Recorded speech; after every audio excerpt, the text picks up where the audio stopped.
রোববারের আলসে দুপুরে হঠাৎ যদি একাকিত্ব এসে গ্রাস করে, সেটাকে দূরে রাখার এক এবং অব্যর্থ ওষুধ 91.9 ফ্রেন্ডস এফএম-এর বিশেষ নিবেদন সানডে রোম্যান্স। আজকের গল্প ঋষিক রয় চৌধুরীর লেখা দ্য লাস্ট মেট্রো। এটি সানডে রোম্যান্স অরিজিনালসের একটি নিবেদন। মুখ্য চরিত্রে কথক, দিথি এবং সেই ছেলেটা। শুরু হচ্ছে দ্য লাস্ট মেট্রো। অটোর ভাড়াটা কোনো রকমে মিটিয়ে দিয়ে দিথি দৌড়ে দৌড়ে মেট্রো স্টেশনে ঢুকলো। সিঁড়ি দিয়ে উঠতে উঠতে দেখল মেট্রোর ঘড়িতে লেখা 10:24। নোয়াপাড়াগামী গাড়ি আসতে এখনো মিনিট 4 বাকি। ফাঁকা মেট্রো স্টেশনের বেঞ্চে বসে দিথি অপেক্ষা করতে লাগলো। নিজের হ্যান্ডব্যাগের ভেতর থেকে ফোন বার করে দেখলো ফোন সুইচ অফ হয়ে গেছে। ধুর, এই ফোনের ব্যাটারিটা এক্ষুনি শেষ হতে হলো, আর ভালো লাগে না। বাবা নিশ্চয়ই খুব চিন্তা করছে।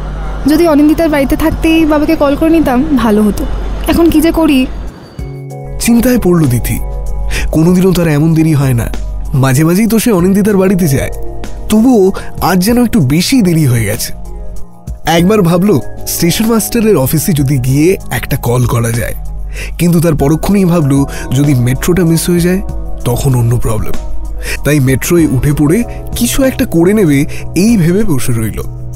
অনেক রকম চিন্তা হচ্ছিল ওর। বাবা কি ভাবছে, দেরি করে ফিরলে কি বলবে, এসব নিয়ে। কিন্তু হঠাৎ একটা অদ্ভুত আওয়াজে চমকে গেল। ডান দিকে তাকিয়ে দেখল দূরে নোয়াপাড়াগামী মেট্রো এগিয়ে আসছে। স্ট্রেঞ্জ, মেট্রো তো এরকম হর্ন মানে না, কি ব্যাপার?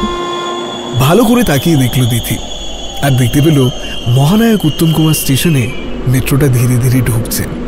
মহানগরীর সেই পুরনো দিনের নন এসি মেট্রো। দিদি ভাবল যে এখন তো এসি মেট্রোর সংখ্যা বেশি, তবুও এই নন এসি মেট্রো কেন? কিন্তু পরক্ষণেই দিদির মনে পড়ল একটা আর্টিকেলে এসে পড়েছিল যে আজকেই এই মেট্রো শেষবারের মতো মহানগরী সফর করবে। দিদি কোথাও যেন একটু নস্টালজিয়া ফিল করলো। মেট্রোটা এসে দাঁড়াতেই উঠে পড়ল দিদি। প্রায় ফাঁকা কম্পার্টমেন্টে দিদি তাকিয়ে দেখল দুজন ভদ্রমহিলা লেডিস সিট এবং একজন ভদ্রলোক জেনারেল সিটে বসে রয়েছে। দিদি গিয়ে ফাঁকা সিনিয়র সিটিজেন সিটে বসে পড়ল। ওর এই সিটটা খুব প্রিয়। মনে পড়ে গেল ওর দাদুর সাথে স্কুল থেকে ফেরার পথে এই সিটে বসে দুনিয়ার গল্প করার কথা। তবে আজ ওর দাদুর মতো এই মেট্রোটাও চিরকালের জন্য ঘুমের দেশে যাচ্ছে। সেই সময় দিদি দেখল জেনারেল সিটে বসা ভদ্রলোক উঠে দরজার কাছে গিয়ে দাঁড়ালো এবং দিদির তখনই মনে পড়ল যে লোকটির কাছ থেকে যদি ফোনটা চাওয়া যায় তাহলে একবার বাবাকে কল করা যেত। দিদি এগিয়ে গিয়ে বলল, কাকু আপনার ফোনটা পাওয়া যাবে? একটু কল করতাম। ভদ্রলোক বেশ রূঢ় গলায় বললেন, আরে না না, আমি নেমে যাবো এক্ষুনি। বেশ খারাপ লাগলো দিদি। আচ্ছা লোক তো নাই দিতে পারতো ফোন, তবে এরকম রুডলি বলার কি ছিল ভাবলো দিদি। আর পরক্ষণেই দেখলো লোকটা সরোবর স্টেশনে নেমে গেল। দিদি ওই দুজন ভদ্রমহিলার কাছে যাবে কি যাবে না ভাবলো, কিন্তু হঠাৎ করেই যেন এক অচেনা গলা ওর কানে এলো। এরকম রুডলি কে বলে রে বাবা, তুমি আমারটা নিতে পারো, যদি না তুমি আমার ফোনটা নিয়ে পরের স্টেশনে নেমে দৌড় লাগাও। দিদি ঘুরে দেখলো প্রায় ওর বয়সী একটা ছেলে, একটু লম্বা, ফর্সা, পরনে জিন্স আর একটা স্কাই ব্লু শার্ট পরে হাসতে হাসতে ওর দিকে ফোন এগিয়ে দিচ্ছে। দিদি বলল, ওয়েল, আমায় দেখে কি তাই মনে হয়? না সেটা না, তবে এখন পুজোর আগে যদি ফোনটা খোয়া যায় পুজোটা পুরো নষ্ট। বলে হাসলো ছেলেটা। দিদিও হালকা হেসে বলল, না আসলে দেরি হয়ে গেছে, প্লাস ফোনের চার্জ শেষ হয়ে যাওয়ার জন্য সুইচ অফ, তাই বাবাকে একটা কল করে জানাতাম। ইটস ওকে, জাস্ট কিডিং, এই নাও। বলে দিদির হাতে ফোনটা দিল ছেলেটা। দিদি ফোনটা নিয়ে কল করলো বাবাকে। হ্যালো, হ্যাঁ বাবা, ফোনের চার্জ শেষ হয়ে গেছে তাই সুইচ অফ। হ্যাঁ, কালীঘাট ছাড়লোই। ওকে, বেলগাছিয়া স্টেশনে দাঁড়াবো। ঠিক আছে। ফোনটা পকেটে ঢুকিয়ে ছেলেটা বলল, তুমি তাহলে বেলগাছিয়াতে নামবে?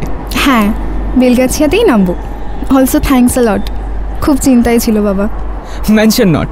আর টেন্সড হবে নাই বা কেন? বাবা বলে কথা, দিনের শেষে কিন্তু আমাদের বাবা মারাই আমাদের সবচেয়ে বেশি ভালোবাসে আর খেয়াল রাখে। সত্যিই তাই, এটা কিন্তু একদম ঠিক কথা। আচ্ছা, এবার কি বসা যায় একটু? আমার মনে হয় না সেটা খুব একটা ভালো আইডিয়া। কেন? তুমি কি জানো আজকে সেই দিন যেদিন আমরা শেষবারের মতন নন এসি মেট্রো চড়তে পারবো, আর এটাই সেই লাস্ট মেট্রো। এরপর চিরকালের মতন বন্ধ হয়ে যাবে তার চাকা। তাই বসে না থেকে এই ওল্ড মেট্রো রাইডটা একটু এনজয় করাটাই বেটার হবে না, হাঁটতে হাঁটতে। তবে মাঝে মাঝে বসাই যায়। হ্যাঁ, সেটাই ভালো হবে। তাহলে হাঁটা যাক নাকি? বলে দুজনে হাঁটতে শুরু করলো। আর দুজনেই দেখলো ফাঁকা কালীঘাট স্টেশন। শেষবারের মতো বিদায় জানাচ্ছে তার অতি পুরাতন বন্ধুকে। হাঁটতে হাঁটতে দিথি লক্ষ্য করল ছেলেটির হাতে একটি নীল ডায়েরি। সে বলল, ডায়েরিটা বেশ সুন্দর তো, তুমি কি লেখো নাকি? হ্যাঁ, ওই টুকটাক ছোট গল্প, কবিতা, গান, শায়েরি এসবই লিখি। শায়েরি? ও ওয়াও, আমার শায়েরি খুব ভালো লাগে। হ্যাঁ, আমারও। তবে খুব যে ভালো লিখি তা নয়, চেষ্টা করি। আচ্ছা শোনাও দেখি একটা, দেখি তোমার চেষ্টার দৌড় কত। আচ্ছা, তবে খারাপ লাগলে কিন্তু পরে আমায় দোষ দিতে পারবে না। ঠিক আছে, দেখা যাবে, তুমি বলো তো। একটু নার্ভাস হয়ে ছেলেটি নিজের ডায়েরির একটা পাতা খুলল আর বলল, जिंदगी में सफ़र करते हुए न जाने हम कब मुसाफिर बन गए, लेकिन बस मंजिल की तलाश में हम रास्तों की मज़े ही लेना भूल गए। বাহ, বেশ ভালো তো। আমার তো লাইনগুলো খুব ভালো লাগলো।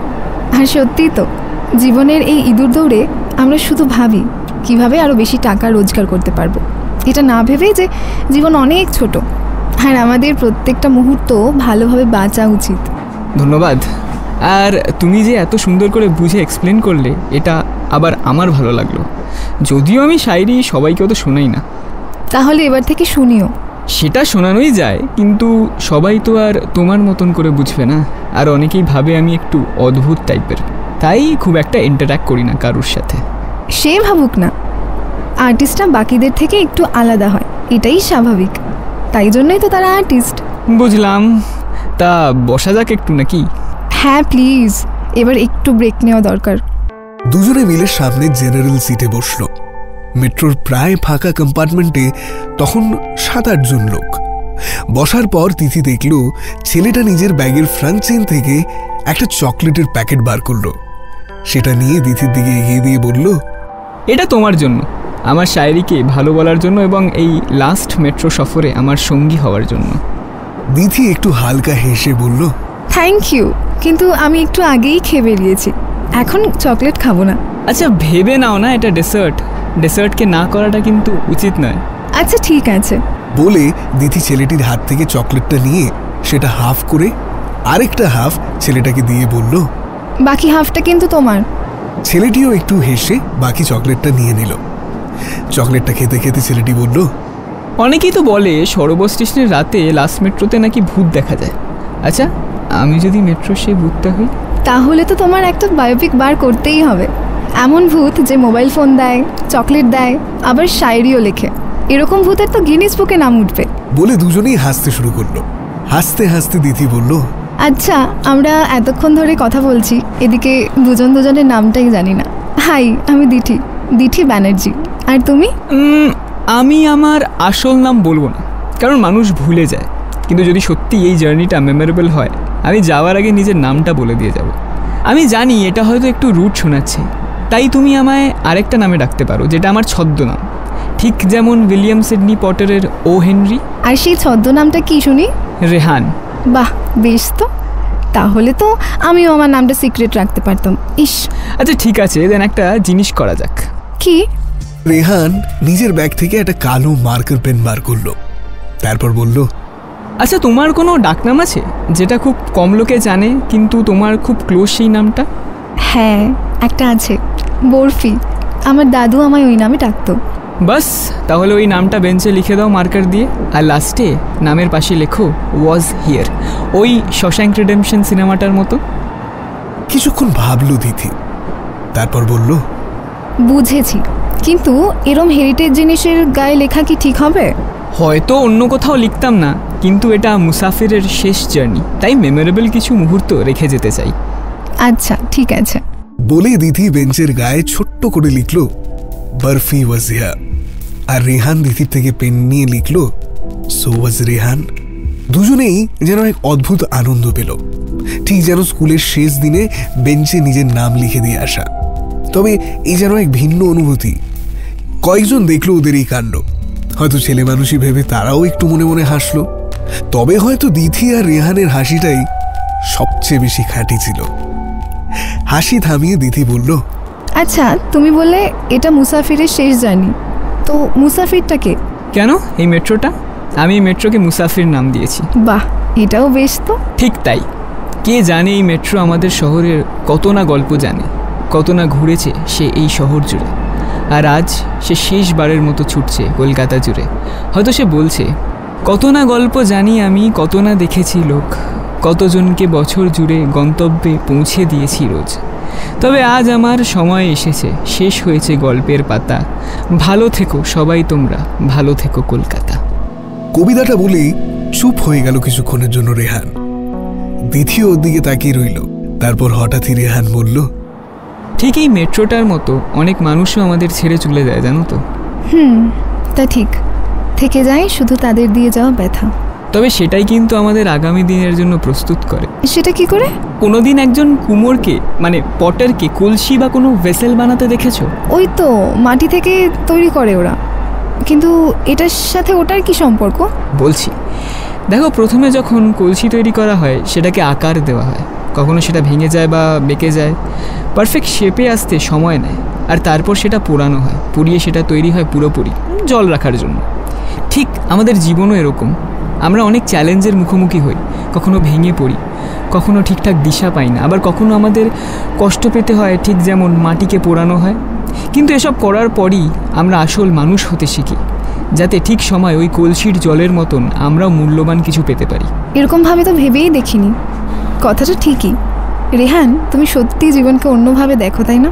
চেষ্টা করি একটু অন্যভাবে বাঁচার। তার কি করা হয় জীবনে? ফিনান্স নিয়ে পড়াশোনা করছি, আর গান, কবিতা এসব নিয়েই থাকতে ভালোবাসি। আর তুমি? আমি সাইকোলজি নিয়ে পড়ছি। আর তোমার মতো গান, কবিতা আমারও খুব ভালো লাগে। সাইকোলজি? বাহ, তার মানে মানুষের সবচেয়ে কমপ্লেক্স অর্গান নিয়ে তোমার কাজ, মস্তিষ্ক। ঠিক তাই। বলে দুজনেই হাসল। হাসতে হাসতে রেহান বলল, এই শ্যামবাজার প্রায় এলো বলে, চলো শেষ কম্পার্টমেন্ট অবধি যেতে হবে তো। চলো যাওয়া যাক। দুজনে উঠে পড়ে শেষ কম্পার্টমেন্টের দিকে হাঁটতে শুরু করলো। দুটো কামরা পার করার পর অবশেষে ওরা পৌঁছলো শেষ কামরায়। শেষ কামরার প্রায় শেষ সিটে পৌঁছে রেহান বলল, চলো শেষবারের মতন আরেকটা অদ্ভুত জিনিস করা যাক। সেটা আমার কি? দাঁড়াও। বলে রেহান নিজের ব্যাগ থেকে একটা লাল, একটা নীল, একটা সবুজ আর একটা হলুদ ফিতে বার করলো। হাতের সামনে রেখে দিথির দিকে এগিয়ে দিয়ে বলল, এগুলোর মধ্যে থেকে একটা নাও। দিথি নীলটা নিল। রেহান উপর দিকে সবুজটা নিয়ে বাকিগুলো নিজের ব্যাগে রাখলো। তারপর রেহান বলল, আচ্ছা, এবার ফিতেটাকে কাছে এনে একটা গুড বাই স্পিচ দাও, তবে মনে মনে, আর হয়ে গেলে ওই বেঞ্চের রডের সাথে বেঁধে দাও। দিথি বাঁধল। এবার আমার ডায়েরিটা ধরো। বলে রেহানও গিয়ে নিজের ফিতেটা বেঁধে দিল। তারপর রেহান বলল, বলো কেমন লাগছে? মিষ্টি একটা হাসি দিতে দিতে বলল দিথি, আমি এখনো ভাবতে পারছি না, বা হয়তো পারবও না, যে এমন হঠাৎ করে একজন অচেনা মানুষের সাথে আলাপ হবে আর এরকম একটা অভিজ্ঞতা হবে। হয়তো এটা জীবনের সেই অনভিপ্রেত মুহূর্তগুলোর মতো, যেটার কোনোদিনও আশা থাকে না, তবে ভালো লাগাটা থেকে যায় অনেক দিন। ঠিক তাই, আমিও কোনোদিনও সেকেন্ড ক্লাস মেট্রো মিস করি না। তবে আজ কি করে যে হয়ে গেল কে জানে, হয়তো এই অভিজ্ঞতাটা পাওয়ার জন্যই। দুজনেই দুজনের দিকে তাকালো। দুজনের হাসি হয়তো একে অপরের জন্য বেশি ফুটে উঠল। রেহান ভাবলো যে কিভাবে এক অচেনা মানুষ তার এই পাগলামিগুলোর সঙ্গী হলো, যেখানে চেনা মানুষগুলো তাকে দূরে রাখে। অপরদিকে দিথি ভাবলো যে এক অচেনা মানুষ কিভাবে তাকে জীবনটা নতুন করে বাঁচার মানেটা শেখালো। দুজনেই হারিয়ে গেল দুজনের চোখে। দুজনেই ভাবলো যদি আরেকটু পাওয়া যেত এই ট্রেন জার্নিটা, যদি আরেকটা স্টেশন, আরেকটা কম্পার্টমেন্ট। দিথির চোখের দিকে তাকিয়ে রেহান বলল, আছি আমি, আছো তুমি, মনের স্টেশনে দাঁড়িয়ে। উঠে পড়ি না যে কোনো ট্রেনে, আর যাই না কোথাও হারিয়ে। তুমি বলবে পাহাড় না সমুদ্র, মন কোথায় যেতে চায়? বলবো আমি চলো না যাই যেদিকে দু চোখ যায়। উঠে পড়বো এমনই এক দূরপাল্লার ট্রেনে, যার সঙ্গী হতে চাইবে মন গন্তব্য না জেনে। বসবে তুমি এক জানলায়, সামনে বসবো আমি, আর চলবে ট্রেন আপন চালে, দেবে দিগন্তে পারি। দরজায় এসে দাঁড়াবে তুমি, মাখবে গায়ে হাওয়া, আর আকাশ থেকে বৃষ্টিটুকু গায়ে মেখে নেওয়া। ট্রেন ছুটবে অনেক জোরে, জানি না থামবে কোন শেষে, তাও তুমি আর আমি হারিয়ে যাব কোনো রূপকথারই দেশে। দিথির কবিতাটা অন্যরকম লাগলো। সে হারিয়ে গেল রেহানের কবিতায়, কিন্তু দুজনেই হঠাৎ চমকে উঠল একটা আচমকা শব্দে। স্টেশন শ্যামবাজার। রেহান দেখল শ্যামবাজার স্টেশনে মেট্রো দাঁড়িয়ে আর দরজা খোলা। সে তাড়াতাড়ি নেমে পড়ল স্টেশনে। ঘুরে দাঁড়িয়ে দিদিকে চিৎকার করে বলল, আসলাম, ভালো থেকো, আর হাসি মুখটা এমনই রেখো যতই না পরিস্থিতি খারাপ থাক। তুমিও ভালো থেকো, আর নিজের ভেতরের আর্টিস্টকে বাঁচিয়ে রেখো, যতই লোকজন তোমায় অদ্ভুত ভাবুক। ভালো থেকো, বলল দিথি। কিন্তু সে হঠাৎই বুঝতে পারল রেহানের ডায়েরি তার হাতে। আরে তোমার ডায়েরিটাই তো রয়ে গেল। বলে দিথি এগিয়ে আসতে যাবে, কিন্তু হঠাৎ দরজাটা বন্ধ হয়ে গেল আর রেহানের ডায়েরি দিথির হাতেই রয়ে গেল। পড়ে নিও, ভালো লাগবে লেখাগুলো, জোরে বলল রেহান। কিন্তু তোমার আসল নামটা সেটাই তো জানা হলো না। খুঁজে নিও, ডায়েরির লাস্ট পাতায় আছে, ওটাই আমার ইনস্টা। শেষ কথাটা আবছা শুনতে পেল দিথি, কারণ ততক্ষণে মেট্রো গতি ধরেছে। দিথি রেহানের ডায়েরিটা হাতে নিয়ে জানলার বাইরে তাকালো। দেখল কলকাতার শেষ non AC metro Shyambazar station ছেড়ে চলতে লাগলো শেষবারের মতো।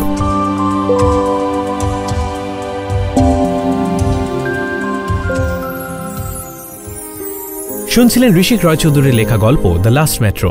এটি সানডে রোম্যান্স অরিজিনালসের একটি নিবেদন। মুখ্য চরিত্রে অর্থাৎ রেহানের ভূমিকায় ঋষিক, কথক অরিত্র, দিথি ঈশিতা, আনুষাঙ্গিক কণ্ঠে শুভজিৎ এবং কুহেলি, সমগ্র পরিচালনায় অভিষেক, আবহ সঙ্গীত ধ্বনি পরিকল্পনায় শুভজিৎ, সূত্রধর আমি অরিজিৎ। শেষ হলো এই রোববারে সানডে রোম্যান্সের আমাদের বিশেষ নিবেদন দ্য লাস্ট মেট্রো। আগামী রবিবার ঠিক দুপুর 2টায় এরকমই একটা রোম্যান্টিক গল্প নিয়ে হাজির হবে সানডে রোম্যান্স, শুধুমাত্র 91.9 ফ্রেন্ডস এফএম এ।